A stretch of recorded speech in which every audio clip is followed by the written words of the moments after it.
నమస్తే welcome to okay TV. Asia cup 2025 లో భాగంగా జరిగిన భారత్ పాకిస్తాన్ మ్యాచ్ అనూహ్య వివాదానికి దారితీసింది. పహల్గామ్ ఉగ్రదాడిలో మరణించిన పౌరులకు, ఆపరేషన్ సింధూర్లో ప్రాణాలు కోల్పోయిన సైనికులకు నివాళి అర్పిస్తూ పాకిస్తాన్ ఆటగాళ్లలో షేక్ హ్యాండ్ చేసేందుకు భారత్ జట్టు నిరాకరించింది. ఈ నిర్ణయం ప్రస్తుతం క్రికెట్ ప్రపంచంలో పెద్ద చర్చకు దారితీసింది. మ్యాచ్కు ముందు టాస్ సమయంలో కానీ, మ్యాచ్ ముగిసిన తరువాత కానీ భారత్ ఆటగాళ్లు పాక్ ఆటగాళ్లతో స్నేహపూర్వకంగా మెలగలేదు. ఆట ముగియగానే టీమిండియా నేరుగా డ్రెస్సింగ్ రూమ్కు వెళ్లిపోయింది.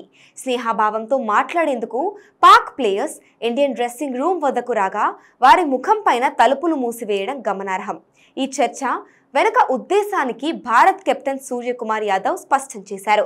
ఉగ్రదాడి బాధితులకు, అమరవీరులకు నివాళి అర్పించేందుకు ఈ కఠిన చర్య తీసుకున్నామని ఆయన వివరించారు. అయితే టీమిండియా వైఖరిని పాకిస్తాన్ క్రికెట్ బోర్డు తీవ్రంగా ఖండించింది.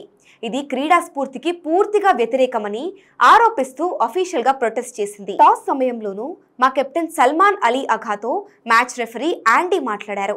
భారత జట్టుతో షేక్ హ్యాండ్ చేయవద్దని సూచించారు అని పీసీబీ వెల్లడించింది. భారత జట్టు తీరుకు నిరసనగానే తమ captain Salman Ali Agha post match presentation కార్యక్రమానికి హాజరు కాలేదని స్పష్టం చేసింది.